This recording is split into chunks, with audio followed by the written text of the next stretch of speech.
Hello, everyone. Thanks for joining us for today's webinar on the latest with the COVID-19 telehealth regulations. We'll have a brief presentation followed by Q&A. So to ask a question, please type it into the questions box that you see on your screen. In the box at the bottom of the screen under the slides, you can download a PDF copy of the slides. We are recording this webinar and we'll post it on our COVID-19 resource page, which you can find at our website, diabeteseducator.org, and we'll have a link for you to that page at the end of the webinar. With us today are Patty Telgener, Vice President of Reimbursement with Emerson Consultants and ADCES's reimbursement expert. And from ADCES, we have Kate Thomas, Director of Advocacy, Sasha Ullman, Director of Diabetes Education and Prevention Programs, and Joanne Rinker, Director of Practice and Content Development. Now I'm going to throw it over to Joanne to get us started. Thank you so much, Megan. We are going to actually start out with Kate. She's going to talk a little bit about the new CMS updates and new guidance. Thank you, Joanne. Hello, everyone, and we're very excited to be presenting today because we've had a lot of new developments take place, long-awaited developments. This is the information that we've been waiting for since the middle of March. So we're here with some new information. Last Thursday, CMS took two types of actions to help implement some of the policies in the CARE Act and further expand some of the blanket waivers under the 1135 waiver process. So we remember back on March 27th, the CARES Act would pass. This would allow more providers to be able to provide services via telehealth. This would make way for changes to SQHCs and RHCs, and we were really waiting on that piece to see how some of our requests related to DSMT would fit into that. So both with the interim final rule with comments that was released on April 30th, CMS is trying to address this through some of the rules and regulations, and they also announced another round of expanded waivers under that 1135 waiver. So the big question of the day is, what does this mean for diabetes care and education specialists? So we have some long-awaited updates today. The highlights, CMS has indicated that DSMT can be provided with audio only. They've added some clarification around hospital outpatient billing using the UB04. Still looking for some clarity around providers furnishing DSMT, but we think we've addressed this in certain practice settings. And then increased access to CGM for Medicare beneficiaries. So four pretty significant topic areas that we'll get into in more detail. So this has been something that's been on our ask list since early March when we first wrote to CMS. DSMT can now be provided exclusively with audio. And let me just be clear that there are some conditions for this, and we want to make sure that you're taking some of these into consideration. Our interpretation of the rule isn't that this is just a blanket. Anybody who wants DSMT provided via audio can have it. CMS is saying that DSMT can be furnished exclusively with audio only in cases when audio and video are not possible. So we really think that this is on the patient side, so the patient doesn't have internet connectivity, they don't have data or minutes on their phone, some of these things that would prohibit or inhibit a patient from accessing audio and video technology. I will note that DSMT is one of only a few services that can be furnished with audio only. So I think in the scheme of things, in the scheme of what CMS is addressing, this is a pretty significant win for DSMT and for diabetes care and education specialists. I think it speaks to the advocacy efforts of our members, of ADCES, and really the need to get these changes made by CMS. We would urge you strongly, I hear Patty's voice as I usually do, say document, document, document. You want to document that mode of delivery, the rationale, any other additional information just to support why you've chosen to use audio only based on that patient feedback.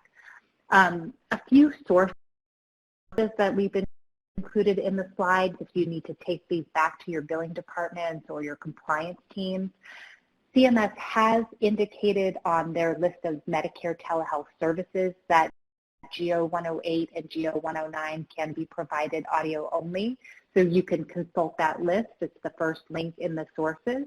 And then also, CMS has developed a specific fact sheet that also addresses that audio-only component, and then there are some other provisions of those codes as applied in the hospital outpatient setting.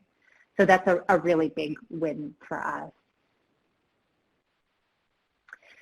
So this is the next really big piece that I know many of you are waiting to hear about. So CMS did specifically address DSMT and some other services like behavioral health services in the hospital outpatient setting. This is in response to people saying, how can we bill for telehealth services on the UBO4? There's no mechanism to do that. So CMS has addressed this in a very unique way.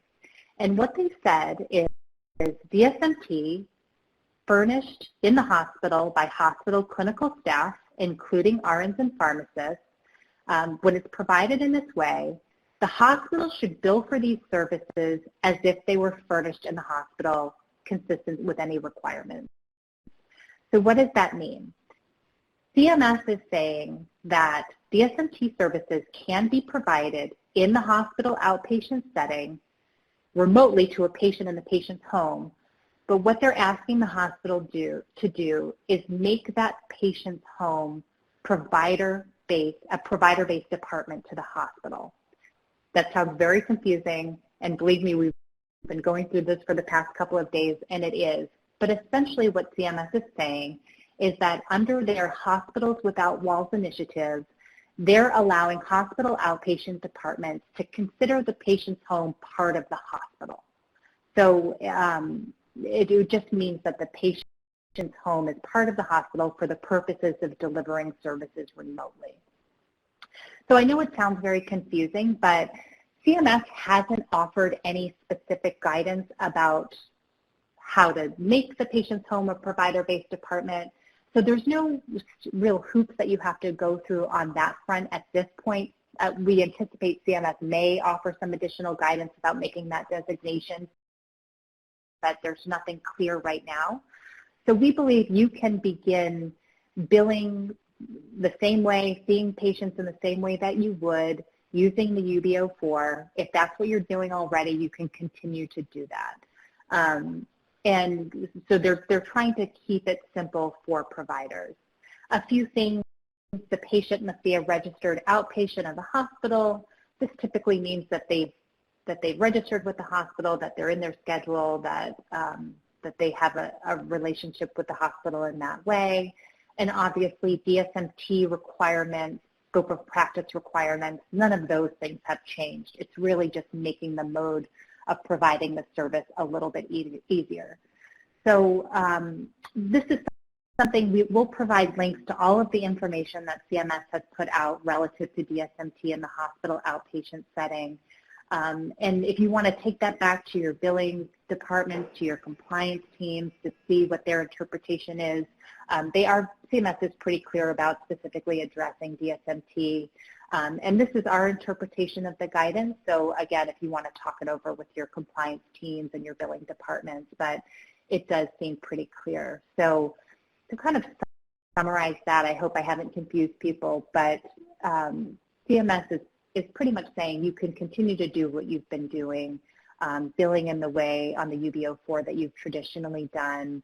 The services can be provided by nurses and pharmacists when billed by the hospital. The only difference really is that the patient's home is going to be considered provider-based to the hospital. And if you're in a big hospital system, they may already be working within this Hospitals Without Walls initiative, so they may be familiar with this process already. So that's a pretty significant, another significant win. It addresses who can provide the services in the hospital outpatient setting. It addresses the UBO4 billing issue. And CMS hasn't issued any additional guidance about use of modifiers in this setting, but we will keep people updated as we go along. And there's one other point. CMS has made some indications in their rule that hospitals may be able to charge for the originating site fee relative to some of these services. It's something that we're looking at. It's also a piece of information that you might want to take back to your hospital billing departments again and get their take on it and see if it would be appropriate in your case. So that's the latest update there. I think it's a pretty significant thing. And really, I hope this helps a lot of diabetes care and education specialists, and we'll seek for further clarification and get that information out as some of the nuts and bolts, the billing mechanisms, the logistics become available. Another specific section in the interim final rule was relative to continuous glucose monitors. So CMS has announced that they will not enforce the clinical indications for CGMs in the local coverage determinations, LCDs. So the example is the types of diabetes that the beneficiary has and the need to demonstrate frequency of blood glucose testing. The language is a bit unclear. We believe it's CMS's intent that this would apply to all individuals, all Medicare beneficiaries that may need CGMs, but they added some language in the rule that seemed to indicate that it was only those patients that have COVID-19. Again, we believe that CMS intends it to be broader than just those individuals that have COVID-19. We believe the interpretation matches with some of our other stakeholder groups as well. We're just waiting for that final piece of clarification, but I think this is a really significant thing to do. And so this is part, I mean, for those of you who have been involved in our advocacy efforts, you know that the testing requirements for CGM have been really problematic in terms of people meeting these requirements, having the access to the supplies they need in order to fulfill this 4 times per day testing requirement. So this really is part of our long-term advocacy strategy.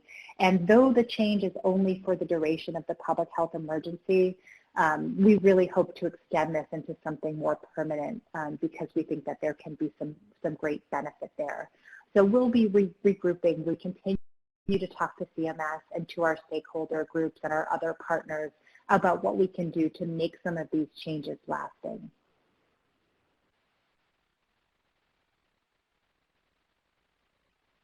So as I mentioned, we have a list of telehealth resources that kind of summarizes all of the recent information. I know sometimes when you're going back to your colleagues or your billing departments or your hospitals or your practice setting, people want to see the sources for the information. So here is the press release from CMS, a fact sheet that specifically applies to hospitals and the hospital outpatient billing, hospital outpatient setting, the blanket waivers for healthcare providers, and other important information, some of the fact sheets that I mentioned, and then the general resource page. I do want to note that CMS, again, ABCES is interpreting CMS's guidance to the best of the information that we have available. And so this is not a substitute for legal guidance or other compliance guidance. It's just our best interpretation. I believe CMS has been very clear in that they're allowing pharmacists and RNs to provide furnished DSMT services in SQHCs, RHCs, hospital outpatient settings. They have very clearly stated that. I think there is some gray area in settings outside of those that are mentioned explicitly.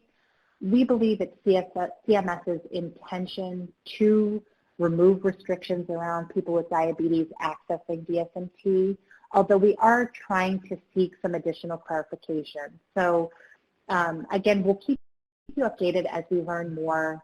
We believe the intent is there, but the policy is not exactly clearly defined outside of the hospital outpatient and SQHC, RHC settings. So I would encourage you to take this information, take a look at these links, talk to your compliance teams, talk to your administrations or other partners that can help you in some of this decision making.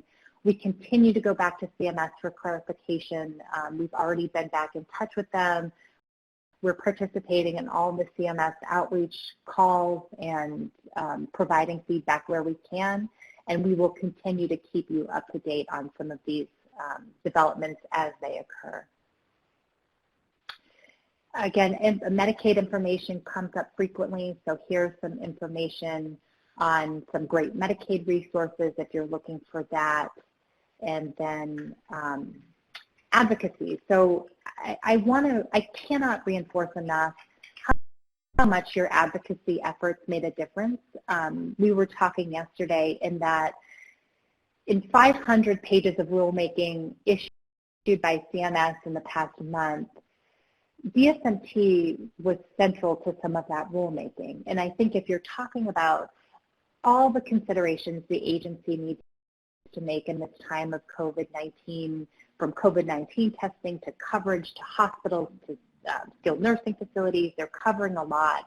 And for CMS to have DSMT on their radar is truly a testament to the advocacy work of our members and healthcare providers, to ADCES and other partner organizations, our industry partners, our accreditation team who's working daily with CMS. So I think I just want to congratulate everybody. I know there's more work to be done, but I think thanks to raising our collective voices, we've really reached CMS in a different way. And we are going to continue to work to leverage this to get clarification on some of those short-term issues that still need to be resolved, and also to advocate for some longer-term changes. So thank you very much for all of your great work here.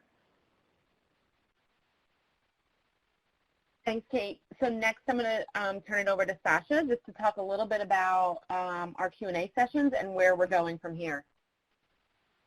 All right. Hi, everybody. So just wanted to let everybody know this is the last and final Q&A session that we're going to offer in this format, but please watch out for a podcast. It'll be coming later this week where we're going to pull all this guidance together to summarize kind of where we started and where we're at now. We anticipate at least one podcast to tie together what we know today and hopefully with more information, but if more other information comes out, we'll do a part 2 of that podcast. And if you've appreciated the information you've received from ADCES, we encourage you to enjoy the benefits of belonging to our organization. You can get more than 50 hours of free CEs. We have lots more resources than this. And we have Dana Tech and all kinds of great events, resources for telehealth and technology. So I would encourage you to join. And Joanne, do you want to go? Yeah, thank you, Sasha. All right. So I just wanted to share just a little bit of information about where you can find some more resources on telehealth. We do have a separate page at ADCES. We have some videos from some members just talking about their success stories. Also, there is literature that really supports telehealth and the positive outcomes that can come from having diabetes care and education specialists working with people with diabetes via telehealth.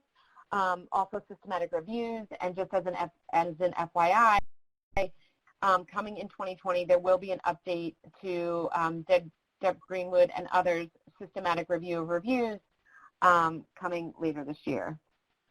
And then lastly, I just wanted to share the virtual trainings that are available at ADCES because there are many. And so although I know it's hard, this slide is kind of small, but I would encourage you to go to diabeteseducator.org/virtual and just look at the recorded webinars we have available, the trainings, the certificate programs, and then other things on program development and management. So with that, let's get to the questions because we do have many. The first one is for Patty. Does modifier need to be added for telehealth, or can we just document in progress notes telehealth? Okay, thank you. I'll answer that twofold. One, yes, always document. Document the service that was provided, document that it was provided via telehealth with the patient in the home. The question on the modifier, if you are billing from a physician's office, CMS has stated that you should bill with modifier 95 with place of service being your usual site of service. Physician office, for example, would be site of service 11. As far as for the hospital, CMS has not given any further direction on the need for a modifier. Thank you, Patty. All right, this one's for Kate. How long are these guidelines in effect? Is it until the end of COVID or the end of the year? And then is this retroactive or only going forward? Great question. So specifically the changes to the hospital outpatient services, CMS has been clear that these are effective as of March 1st, 2020, which is pretty consistent with the other guidance that CMS has issued, so a retroactive change. And it's for the duration of the COVID-19 public health emergency, whatever that time frame looks like. So they're trying to give as much time as possible. That's great. And then one more for you, Kate. Do you just bill GO 108 as normal, even if it's audio? Yes. CMS hasn't indicated that anything specific needs to be done for audio only, but as we said, really document in the record why audio only, audio and video were not available, that sort of thing. So the documentation is going to be the important piece, so I don't believe anything additional needs to be done outside of, and I'm going to ask Patty to jump in here too. I would think that you would bill the audio only as you would another telehealth service, but you don't have to use a specific modifier for audio only. It would be the traditional way of billing telehealth. And this is Patty, I would definitely agree with that and kind of reiterate in that instance, again, document if it was only audio and why that was provided via audio. But there would not be, I don't see a modifier or anything else being needed. No. And then one other question sort of in reference to that, do audio-only visits apply to both established and new patients? So CMS has waived, for the most part, any restrictions on providing services to new patients. So it would be my interpretation that this would apply to both new and established patients. I haven't seen anything to indicate otherwise. Awesome. Thank you, Kate. And then we have a few for Sasha. Can it be provided by RNs and pharmacists if it's provided in a public health community setting or other settings? Okay, yeah, and I may ask Kate to jump in here if I get anything wrong. But as far as we know, it seems like that's the case, but we would encourage you to check with your billers and your compliance teams to get their perspective, which is why we've provided you these resources. We are seeking further clarity from CMS. It wasn't as clear if in a physician's practice setting with an accredited program, for example, if that's going to be allowed. Kate, do you have anything to add to that? No, Sasha, I think you've accurately described it. Again, we believe it's CMS's intent to remove the barriers to providing care, and they've been very specific in certain practice settings about who can provide this service and less specific in others. And I think DSMT is so unique. It's different than, for example, a physical therapist providing a service via telehealth, as the DSMT entity is the one that's really doing the billing. So we're just trying to find that specific clarification, if we can, to address other practice settings. But take a look at the information that we've provided and see what your own compliance team thinks, because I think we're all trying to interpret the guidance in the best way possible as CMS intended. Yeah, so I think we're unclear on pharmacies and other settings, but that doesn't stop you from also reaching out to your Medicare administrative contractor with this information and verifying with them too. So we're looking at it from many different aspects to get an answer. Thanks. So Sasha, in reference to that, will compliance be aware of these updates? So yeah, we're, as I think Kate stressed and we've stressed, this isn't legal advice, and we are giving you the information with the references in hopes that you'll connect with your compliance teams. So it is important that you check with your own institution and your own organization, share this information, and go forward that way. So no, we're not necessarily communicating with compliance teams, but you're more than welcome to share this information with your compliance team, your billing department, and your MAC. And this is Kate again, and something that may be helpful to note as you're talking to your compliance teams, especially if you are in a hospital outpatient setting, CMS made similar changes for PTs, physical therapists, occupational therapists, speech-language pathologists. So I think the hospital itself will be seeing, if you're in that setting, a shift in some of these practices. And so everybody's going to be getting on the same page. So there may be a value in speaking across departments or across specialties within your practice setting. Thank you both. And then, Kate, we have one last one for you before we wrap up. And this is just for clarification. When you were talking about CGM requirements, can you please repeat, is it that there's no longer a requirement to have 4 finger sticks a day and 3 injections? So, so technically it is a requirement. It's a clinical indication.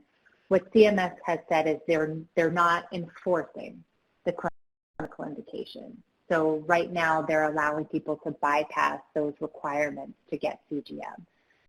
So I know it's CMS speak and it makes it more confusing. So it is technically a requirement, but CMS is saying that during this public health emergency, you can bypass those clinical indications right now. Perfect. Thank you, Kate. I'm going to turn it over to Megan to wrap us up, and we look forward to having all of you watch our podcast, which will be coming soon. Great. Thank you all so much, and thank you everyone out there for attending today's webinar. This webinar was recorded, so we will post it on our COVID-19 resource page. The link to